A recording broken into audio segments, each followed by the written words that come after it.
asasi.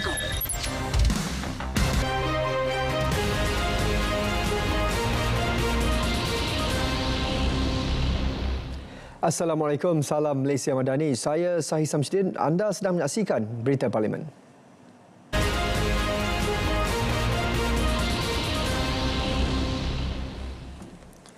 Sesi perbahasan RUU Perbekalan 2025, Belanjawan 2025 yang dibentang Perdana Menteri Datuk Seri Anwar Ibrahim 18 Oktober lalu bukan belanjawan Robin Hood. Sebaliknya, ia belanjawan reformasi ke arah pembangunan ekonomi yang menjaminkan negara yang maju dan kemakmuran rakyat. Ahli Parlimen Bagan, Lim Guan Eng menyelar tindakan sesetengah pihak yang mendakwa Perdana Menteri mengenakan golongan kaya untuk membantu golongan miskin. Jauh sekali, belanjawan 2025 bersifat Robin Hood. Hanya semata-mata kerana satu dua ayat yang amat berhormat Perdana Menteri yang diambil luar konteks hala tuju ekonomi yang digariskan. Negara tidak boleh berjaya dan maju tanpa menggemblengkan seluruh tenaga dan sumbangan rakyat, bukan sekadar golongan B40 dan M40 sahaja, tetapi juga merangkumi golongan T20. Menurut Guan Eng, pengenalan cukai pendapatan dividen dan subsidi bersasar RON 95 ke atas golongan tertinggi T15 tidak harus menjadi sandaran menaikkan belanjawan 2025 sebagai belanjawan Robin Hood. Saya ingin meminta pihak Kementerian Kewangan untuk mendedahkan jumlah kuantum setiap tambahan cukai yang dicanangkan kali ini, supaya kita boleh dapat gambaran percukaian yang lebih komprehensif dalam kerangka menentukan had pendapatan bulanan isi rumah golongan tertinggi T15 ini. Dalam pada itu, Wakil Bagan itu turut mencadangkan agar pelabur asing yang menang tender kerajaan atau swasta membeli 50% bekalan mereka daripada industri kecil dan sederhana IKS tempatan. Ia susulan terdapat aduan kebanyakan pelabur tidak membeli bekalan yang disediakan pengusaha IKS tempatan. Kontraktor tersebut akan membeli kesemua barangan keperluan daripada negara asal, sehingga IKS tempatan yang biasanya ada urusan perniagaan sekiranya projek dimenangi oleh syarikat tempatan tidak ada sebarang tempahan langsung. Kerajaan disaran memperhalusi pelaksanaan caruman kumpulan wang simpanan pekerja KWSP oleh pekerja asing seperti dibentang pada Belanjawan 2025. Ahli Parlimen Teberau Jimmy Puah Wisi berkata ia bagi mengelak perniagaan tempatan berdepan cabaran seperti kenaikan kos dan risiko kurang daya tahan. Adakah caruman ini secara sukarela atau mandatory? Sekiranya mandatory, maka saya harap kerajaan boleh menangguhkan pelaksanaan ini sehingga perbincangan dan pertemuan dengan semua pemegang taruh seperti FMM, sektor SME dan juga Business Chamber, sebab pelaksanaan caruman ini tentu akan menaikkan cost of doing business dengan izin.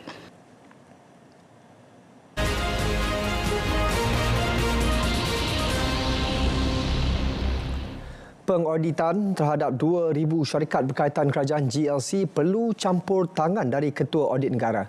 Ini berikutan kecelaruan yang berlaku dalam agensi yang berterusan mencatatkan kerugian.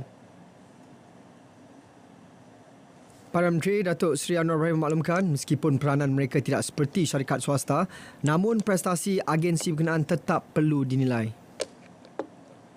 Kita juga telah bersetuju supaya Ketua Audit Negara mengaudit semua 2,000 ini, sehingga akan satu jadi kejutan supaya semuanya akan lebih bertanggungjawab. Kerana kadang-kadang pelanggaran itu masih berterusan di beberapa peringkat dan tidak ada jalan lain tetapi untuk kita jalankan audit dan memantau terus. Perdana Menteri menjawab soalan tambahan Ahli Parlimen Paya Besar Datuk Muhammad Shahid Abdullah berhubung agenda reformasi GLC. Jabatan Audit Negara akan melakukan pengauditan terhadap GLC bermula tahun depan. Syarikat berkaitan kerajaan GLC perlu fokus kepada kegiatan memperkasa perusahaan mikro, kecil dan sederhana PMKS, syarikat tempatan serta Bumiputera. Tegas Perdana Menteri, ketika ini terdapat GLC yang hanya memenuhi keperluan komersial. Perlu peringatan supaya badan-badan ini walaupun bebas di bawah lembaga masing-masing, tapi tidak harus ketepikan prinsip tata kelola dan tadbir urus yang ditetapkan. Kerana kita pastikan kadang-kadang pembayaran bagi pengurusan itu terlalu tinggi ketimbang tugas mereka atau keuntungan syarikat. Justru Sekretariat Kajian Rasionalisasi Badan Berkanun ditubuhkan bertujuan memantau agensi berkaitan, bertujuan memastikan matlamat asal GLC tidak tersasar.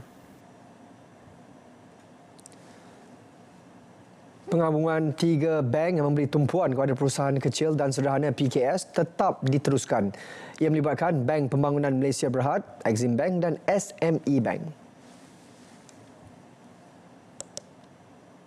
Penggabungan 3 bank, walaupun masih dalam proses, saya setuju dengan kesaan Yang Berhormat bahawa soal tumpuan kepada PMKS itu tidak akan diketepikan.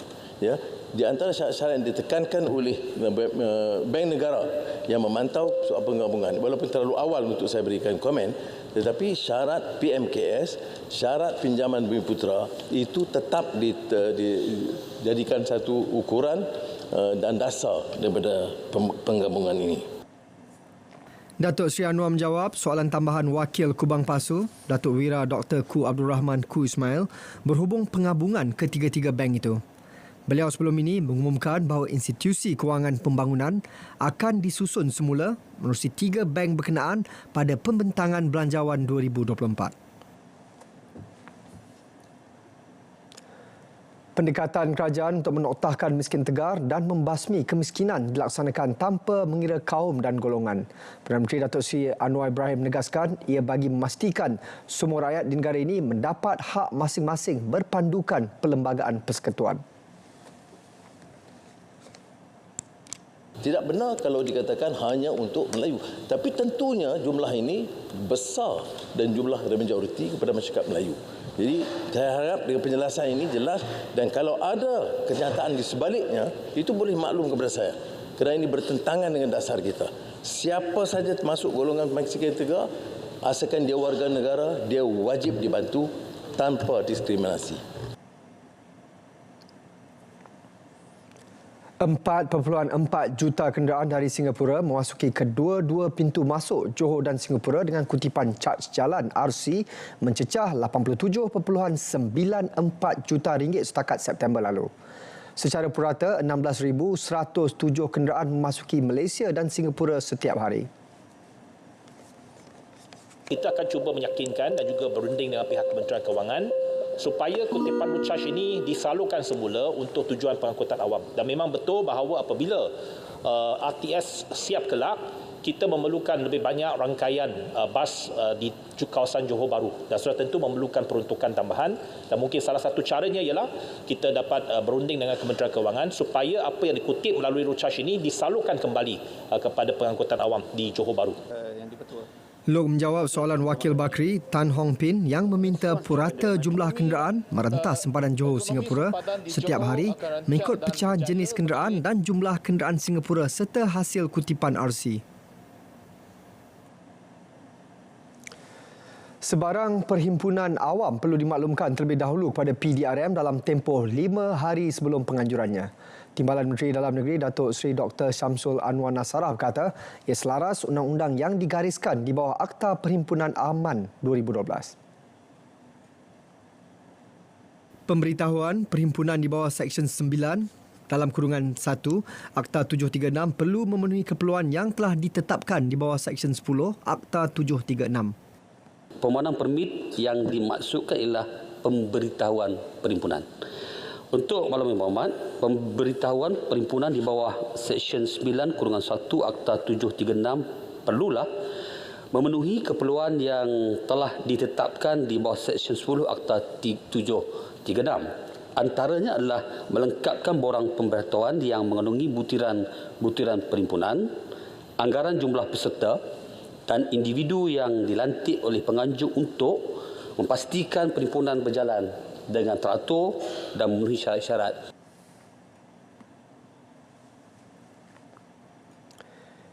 35 projek baharu bernilai RM716.4 juta diluluskan bagi tujuan pembinaan bangunan tambahan program pendidikan khas integrasi PPKI di seluruh negara tahun depan. Ia termasuklah pembinaan 2 sekolah pendidikan khas di Tuaran, Sabah dan Johor Bahru yang dijangka memberi manfaat kepada 2,855 murid berkeperluan khas. KPM telah mendapat kelulusan bagi 35 projek baharu bernilai RM716.4 juta melibatkan pembinaan bangunan baharu PPKI di seluruh negara termasuk 2 projek pembinaan sekolah pendidikan khas baharu.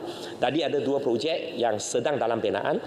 Kini ada 2 projek baharu iaitu Sekolah Menengah Pendidikan Khas Vocational Tuaran Sabah dan Sekolah Menengah Pendidikan Khas Johor Bahru Johor dengan kos RM300 juta dijangka memberikan akses dan manfaat kepada 2,855 orang MPPK.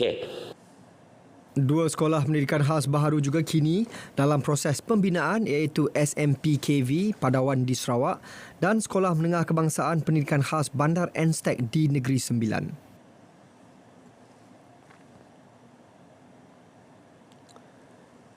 Kementerian Pendidikan Tinggi KPT kini sedang meneliti model pembiayaan baharu yang lebih efisien dan mampan. Ia dilaksana menerusi Tabung Pendidikan Tinggi Nasional PTPTN dan Unit Pantau Madani. 7 orang. Timbalan Menterinya Datuk Mustafa Sakmud maklumkan ketika ini model pinjaman PTPTN bergantung pada prestasi bayaran balik sebagai sumber utama dana pusingan bagi memastikan kelestarian pembiayaan untuk manfaat peminjam pada masa akan datang.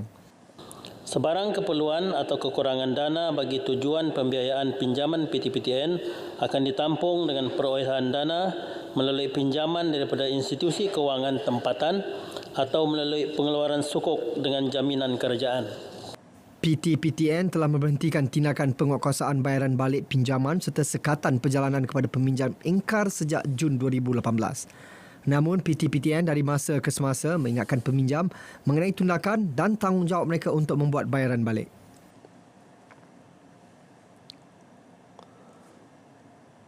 Program tanaman semula sawit akan terus diperkasa bagi memastikan pokok sawit tua dan tidak produktif ditebang dan ditanam semula. Ia bertujuan meningkatkan pengeluaran hasil buah tandan segar BTS sekaligus meningkatkan pengeluaran minyak sawit mentah MSM. Dan kementerian juga komited memastikan penanam sawit terutama yang berkebun kecil mempraktikkan amalan pertanian baik, good agricultural practice, amalan pertanian baik terutamanya melalui pembajaan yang betul iaitu pemilihan baja yang sesuai, kadar kuantiti dan kaedah pembajaan yang betul. Ini akan dapat meningkatkan produktiviti hasil buah tandan segar dan